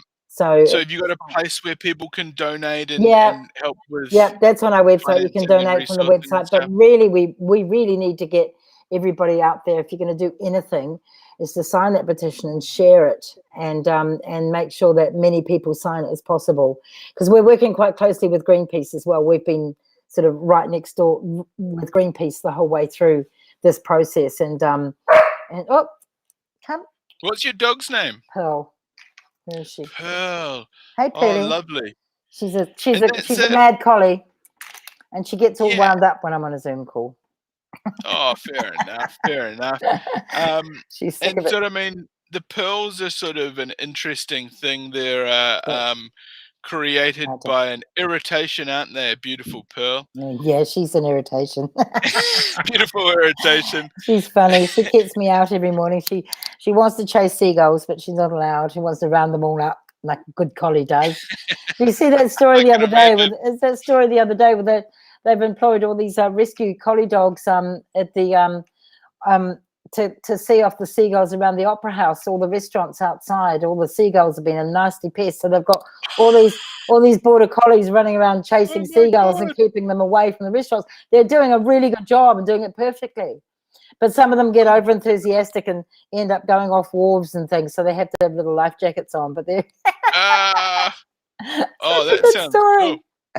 Yeah. It's interesting the sort of techniques that they employ to keep birds from resting. I think I saw a video. No, it's like jumping on the tables and taking food off people's plates. I know. It's not with the border collies. The border collies are on the case. Yeah, absolutely. Yeah, it's cool. I mean, they've got these sort of people that use birds of prey at trash sites and stadiums and things like this to keep problem birds away. And they use carrera, which is our native falcon, down in the Wairarapa to keep all the little birds, all the small birds and sparrows and stuff away from the grapevines. Oh, brilliant! That's a really interesting natural way to do it. Yeah, and I mean, not so good for the sparrows. Yeah, but I mean, bloody sparrows. There's a heck of a lot of them, and they really get into it. And depending on where they roost, they can make a heck of a mess. Yeah. And I mean, the alternative is letting off these shotgun shells every 5 minutes, isn't it? Well, exactly. If you can have shotguns or carrera, I mean, they're beautiful birds. Birds. Yeah, and they're also using lasers down there. Have you heard about them using lasers on the grapevines? No. Oh, yeah, they do. They have kind of lasers mounted to solar panels with like a security camera style scanners. So it'll just sort of dance lasers all around the grapevine. Really? Yeah, to keep amazing. the birds from landing. Yeah. You know all about it if you get hit in the eye with one of them. Yeah, totally. Yeah. Okay. Well, we're just sort of coming up to the end of the show. We finish up at around 11ish. Cool. And, well, nice to chat. Awesome. Yeah, thank you so much. I appreciate you for coming in here and sharing your story. And I mean, I think that I've driven around the West Coast for a long time and seen KASM signboards on lampposts and things like that, right? Hand-painted signs. Yeah, and exactly. Yeah, we had a big storyboard coming into Piha. We've done it a couple of times. Where you're driving around the corner and you have a black and white sign with one message, and then you come around the corner and it tells a story as you come in. Yeah, very creative. But we've got one of the directors of the company who's got a batch at Piha, so I think it's him that keeps taking them down. Okay, yeah, well, that's it. There's always going to be someone, isn't there? That's yeah, interesting. Yeah. Anyway, great. Well, nice to chat to you. And if everyone can just literally go to the Facebook page and get that petition up and get all your friends and family to sign it, that's the best thing to do. Yeah, cool. And we've got that on the screen now. It's facebook.com/kasm.org.nz. Yeah. And get on there, share it out, share the message. Everyone knows the whole script. And watch that video too. It's so beautiful. The deep sea mining video. It's fantastic. I love snorkeling. I love diving. Yeah. And I went over to Samoa a few years ago, and one of their coral reefs had actually been destroyed by a big tsunami that they'd had. Oh, wow. And we stayed at the Fales where a few of the children had actually been lost. Oh, no, so sad. Very sad. And just sort of swimming out over the reef, it used to be a beautiful, vibrant, alive reef. And after the tsunami, going out there, it was all broken and browned and, very little sea life. And just those sort of visions sort of make me think of what you're talking about here with the seabed mining. It's sort of a destruction of the natural ground, and it's not a natural thing. No, totally. It's just digging up, just creating dead zones on the seafloor, but I'd rather have the whales. I would too. Okay, thank you so much, Cindy. Okay, cheers. Awesome. You take care, okay? Okay, you too. Bye. Thank you. Okay, superb. We've had some awesome guests tonight, Matt and Cindy. And man, what a big show. I'm just going to go over to the chat and see if there's anything in the chat. Looks like there's a whole lot. The sneaky rats are sneaking out loads of titanium. And I mean, what a big broadcast. I'm going to bring in our producer into the chat once she unmutes her mic. And here we go. Selena, Spain. Do you hear me? Yeah. Hi. Hey, how you going? Oh, good. I'm in a different position in the house, so I got this. Oh, good. Woo! You've got one of those sort of multi-light sort of scenarios there. Yeah, it's a gorgeous lamp. It's got 1, 2, 3, 4, 5. It's got like 5 these tulip type attachments. Total bargain. I got it like 3 years ago. So cheap. You don't even know how cheap it was, but it's a totally quality. Even Elon Musk, he had one in one of his live streams. Like, he had a lamp really similar, so it makes you feel kind of maybe a little bit cool. Wow, a very high-tech light. Maybe it's sort of got some sort of AI built into it. Yeah. Open and closed. Yeah. Mad thing indeed. Elon Musk, man, oh man, he probably needs to sort of. He's probably part of the problem, isn't he? Trying to scrape all the sort of heavy metals out of the seabed. Yeah, well, he had a recent comment about civilization just getting totally doomed, didn't he? Absolutely. And I think a lot of people have been feeling that way about civilization for quite a while. And I mean, no matter what they throw at us, we all seem to sort of keep going, don't we? Most of us. It's just someone said one time, I don't know who said it, tough times don't last, but tough people do. And that's it. You know, when people tell you to harden up, they're not just saying it, but I mean, hey, it's always important to have a little bit of the divine masculine and the divine feminine, as they say. Matt sort of given us a bit of an insight into. Wow! Did you? Hey! I just got some amazing feedback. He loved you, and you loved him, and I was just like, oh my god, you guys are like 2 peas in a pod, and I mean. It's totally cool for me, mate. Because I mean, well, I don't know what to say. Amazing. Oh, good guy. Yeah. You know, flashbacks to high school, and yeah, it was good. He's not a musician as well, is he? He's not a DJ or anything like that. No, I don't think he's DJ. No. Oh, cool. Well, that's pretty cool. I thought that was pretty cool that he was building a house for his art teacher. I wonder if he's still on the line. I might just quickly check. Yeah. Oh, no. He was Matt, awake before. Are you on the line there, brother?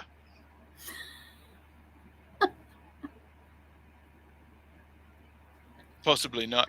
But, I mean, that's pretty cool. I mean, your teacher teaches you how to do the art. You learn the art. Then your teacher says, oh, now you've learned how to do the art. I want to pay you to do the art. So it's sort of, he's gone full circle there. That's pretty cool. He told me Benny was red. Oh, awesome. I appreciate that. And he said it was so much fun. So, yeah, it was good. It was very chilled. It was a bit off-the-cuff interview there. Yeah. Wasn't expecting the double banger. I don't know if I don't know if you checked your messages. Yeah. Don't worry. Well, I don't know if but obviously totally just you can do this with your eyes closed, so don't worry. So we had 2 amazing guests. Cindy, oh wow, so knowledgeable, and she's all, taught us a lot. I'll be listening to that, re-listening, so I can totally absorb it in the daytime. But, That's the one. Okay, well, don't stay up all night, Selena. And we've had a No, few I reports won't. that you've been staying up all night. You've been A few overworking. reports. Yeah. Yeah, we've Yeah. actually had a call from what was it, the mental health unit, Oh, and they said that you've been overdoing yourself a little Yeah, I bit. have. You need to take Yeah, a yeah, rest. They yeah. said No, have no. next week off, and maybe have the week after that off too. Yeah, A- well, and yeah. I've been like overworked, overwrought. What's the other word? Yeah, one of those over ones. But overcooked. Well, it's almost like we left you on the barbie for just a little bit too long, but don't worry, we're gonna whip you off the flame there and put you on the bread. All right. But yeah, I got some good news today, so that's a little bit of ammunition for me. Yeah, and Oh, good. That's what we like to hear. Good news is always good. mhm. And we're gonna finish the show up on that note. Thanks for joining us, Selena Spain, and organising the guests. Thanks to Matt and Cindy, Seabed Mining in New Zealand. It's unacceptable. Help us shut it down, and much in the way that I'm about to shut the show down. If you haven't subscribed on YouTube, go over and type in Benny Mack and look for the channel and subscribe to that channel. You've been watching another episode of Talking Smack with Benny Mack.